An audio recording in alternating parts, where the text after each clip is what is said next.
তিনতলা বাড়ি জুড়ে চলছে ভুয়ো চিকিৎসকের রমরমা। সাইনবোর্ড ও প্রেসক্রিপশনে থাকা রেজিস্ট্রেশন নাম্বারের সঙ্গে কোনো মিল নেই কর্তব্যরত চিকিৎসকের। এমনই ছবি উঠে এলো মুর্শিদাবাদের খড়গ্রামের নগর এলাকা থেকে। নিজের তিনতলা বাড়িতে নার্সিংহোমের আদলেই চিকিৎসা চালাচ্ছেন ওই চিকিৎসক। ঘটনাকে কেন্দ্র করে উঠেছে একাধিক প্রশ্ন। রাজ্য জুড়ে স্বাস্থ্য ব্যবস্থার দুরবস্থার ছবি বারবার প্রকাশ করেছি আমরা, কিন্তু তারপরেও যে ছবিটা এতটুকুও বদলায়নি তার প্রমাণ মিলল মুর্শিদাবাদে। তিনতলা বাড়ি জুড়ে চলছে ভুয়ো চিকিৎসকের চিকিৎসা এবং অস্ত্রোপচারের কারবার। কাঠের বিছানায় রেখে চিকিৎসা চলছে রোগীদের। এবার মুর্শিদাবাদের খড়গ্রামের নগর এলাকায় দেখা গেল প্রকাশ্যে নিজের তিনতলা বাড়িতে নার্সিংহোমের ব্যবসা চালাচ্ছেন নিখিল চন্দ্র বিশ্বাস নামের এক চিকিৎসক। ছবিটি নগর এলাকায় অবস্থিত আদি চাঁদসি চিকিৎসালয়ে। তবে চিকিৎসালয় হলেও এটি একটি নার্সিংহোমের আদলেই চলে। কার্যত তিনতলা বাড়িতে একাধিক ঘরে সারি দিয়ে রাখা রয়েছে কাঠের চৌকি এবং তার উপরেই চলছে পুরুষ ও মহিলা রোগীদের চিকিৎসা পরিষেবা। মেঝেতে রাখা রয়েছে অস্ত্রোপচারের জিনিসপত্র, পাশে কাঠের চৌকির ওপর চাদর পাতা এবং রাখা রয়েছে তুলোর বান্ডিল। ছবিটি দেখে এক নজরে স্পষ্ট যে সেখানেই রোগীদের অস্ত্রোপচারের কাজ চলে। পাশাপাশি দেওয়ালে তৈরি করা সেলফে থরে থরে সাজানো রয়েছে বিভিন্ন রকমের ওষুধ। ওই চিকিৎসককে প্রশ্ন করা হলে তিনি জানান তিনি একজন প্রাথমিক চিকিৎসক অর্থাৎ কোয়াক ডাক্তার। আর এখানেই উঠছে প্রশ্ন, একজন কোয়াক ডাক্তার হয়ে কিভাবে একের পর এক বিলাসবহুল বাড়ি তৈরি করেছেন এই চিকিৎসক? আর সামান্য একজন ডাক্তার হয়ে কি করেই বা দিনের পর দিন বছরের পর বছর চালিয়ে যাচ্ছেন এমন চিকিৎসা পরিষেবা ও অস্ত্রোপচার? কিভাবে রাতের পর রাত ধরে পুরুষ থেকে মহিলা সমস্ত রোগীদের কার্যত অক্সিজেনবিহীন শীততাপ নিয়ন্ত্রিতবিহীন অবস্থায় কাঠের চৌকিতে ভর্তি রাখছেন ওই চিকিৎসক? সবচেয়ে চাঞ্চল্যকর বিষয় হলো সাইনবোর্ড ও প্রেসক্রিপশনে থাকা রেজিস্ট্রেশন নাম্বারের সঙ্গে কোনো মিল নেই কর্তব্যরত চিকিৎসকের। যদিও নিজের বিরুদ্ধে ওঠা অভিযোগ সমস্তটাই অস্বীকার করেছেন ওই চিকিৎসক।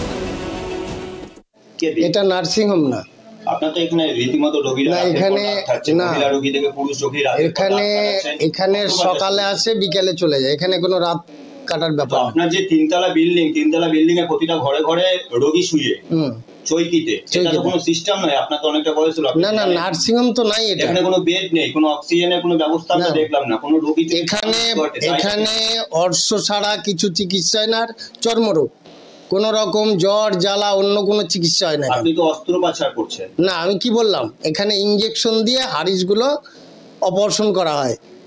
দুটো পদ্ধতি, একটা কাটাও হয়, ইনজেকশন হয়।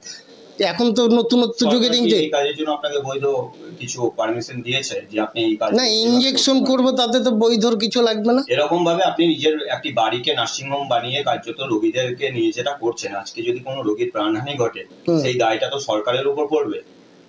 আজ পর্যন্ত না না, আন্দোলন দেখছি আমরা। না না, সেভাবে আজ পর্যন্ত তো কিছু হয়নি। আমার হয়নি, আজকে হবে না কোনো গ্যারান্টি আছে আপনার? সেভাবে রোগী দেখবই না, যেসব রোগীর প্রবলেম আছে তো আজকে 2-3টে রোগী দেখি। রোগী বেছে বেছে তো দেখা। হ্যাঁ না, অবশ্যই আমি যেটা আমার আয়ত্তের মধ্যে থাকবে সেটা দেখবো, আর যেটা দেখবো আমার আয়ত্তের মধ্যে না সেটা দেখবো না।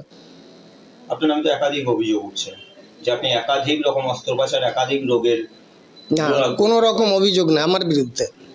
আমার বিরুদ্ধে এই এলাকায় কোনো অভিযোগ নাই। আপনি যে রেজিস্ট্রেশন নাম্বার ইউজ করছেন সেখানে চিকিৎসকের নাম তো অন্য কারো না, এখানে আমার এই তো নাম, আমি তো দেখালাম তো। এটা ওইটা বাদে আর কিছু আছে আপনার? আমার এখানে আছে আরএমপি আছে, আর এইটা আছে। কোথায় থেকে পড়াশোনা করেছেন আপনি? আমি বারুইপুর থেকে পড়েছি। এটা হচ্ছে বারুইপুর। কোন কলেজে? ওই তো ওইখানে সব লেখা আছে। ওইখানে দেখুন আপনার সব লেখা আছে। পড়াশোনা করেছেন? সব লেখা আছে ওখানে। আপনি বারুইপুরের কোন কলেজে পড়াশোনা করেছেন? সব ওখানে লেখা আছে, আপনি দেখে নেন, সব লেখা আছে ওখানে। কোন কলেজ থেকে মেডিকেল পাস করেছেন আপনি? ওখানে সব লেখা নেই। কোনো কাগজ আমরা পাইনি দাদা, আপনার বিরুদ্ধে এই ধরনের অভিযোগটাই তো আছে, তাই না? আপনি কোন কলেজ থেকে? আপনাকে শুনুন, কেউ পাঠিয়েছে এখানে, তাছাড়া আপনারা আসতেন না।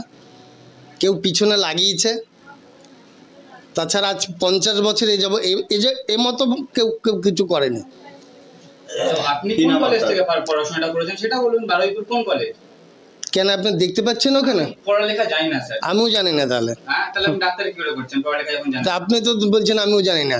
আপনি একটা নার্সিংহোম চালাচ্ছেন, আপনি বলছেন সেখানকার আমি স্টাফ। আপনি প্রত্যেকদিন শতাধিক এরকম ভাবে রোগীদেরকে দেখছেন এবং অস্ত্রোপচার করছেন, এর সাথে কি? আমি কোনো না, আমি কোনো অস্ত্রোপচার করি না এখানে।